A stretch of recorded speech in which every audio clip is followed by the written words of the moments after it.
पालिकेचा महासंग्राम। पालिका निवडणुकीच्या पार्श्वभूमीवरती काही उमेदवारांनी पैशांचं वाटप केल्याचे व्हिडिओ हे समोर आलेत, तर काही ठिकाणी राडा देखील झालेला आहे।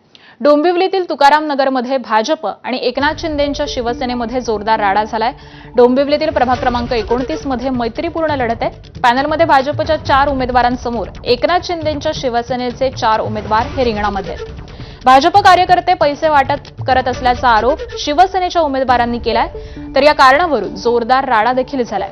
तर दुसरी घटना आहे वरळीमधून। वरळीमध्ये ठाकरेंच्या शिवसेनेच्या प्रभाग क्रमांक 193च्या उमेदवार हेमांगी वरळीकर यांच्या पतीनं पैसे वाटल्याचा आरोप अपक्ष उमेदवार आणि शिंदेंच्या शिवसेनेनं केलाय। ठाकरेंच्या सेनेचे हरीश वरळीकर बैठकीच्या नावाखाली महिलांना बोलावून पैसे वाटत असल्याचा व्हिडिओ हा अपक्ष उमेदवार सूर्यकांत कोळी यांनी समोर आणला।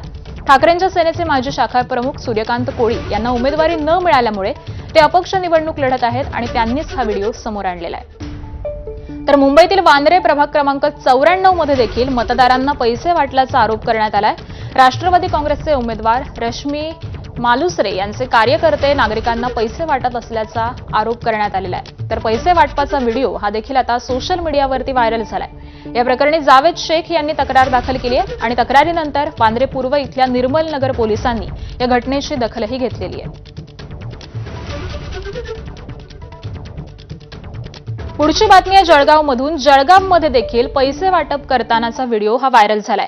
प्रभाग 11 मधील अपक्ष उमेदवारानं जिल्हाधिकाऱ्यांकडे लेखी तक्रार करत कारवाईची मागणी केली आहे। शिंदेंच्या शिवसेनेचे कार्यकर्ते हे पैसे वाटप असल्याची तक्रार करण्यात आलेली आहे। त्याबरोबरच मतदान कसं आणि कोणाला करावं याचा डेमो देखील दिला जात असल्याची तक्रार करण्यात आली आहे। मात्र पैसे मतदारांना दिलेले नाहीत। प्रचार फेरीला आलेल्या बचत गटाच्या महिलांना त्यांचे पैसे दिले असा दावा हा शिंदेंच्या शिवसेनेच्या कार्यकर्त्यांनी केला।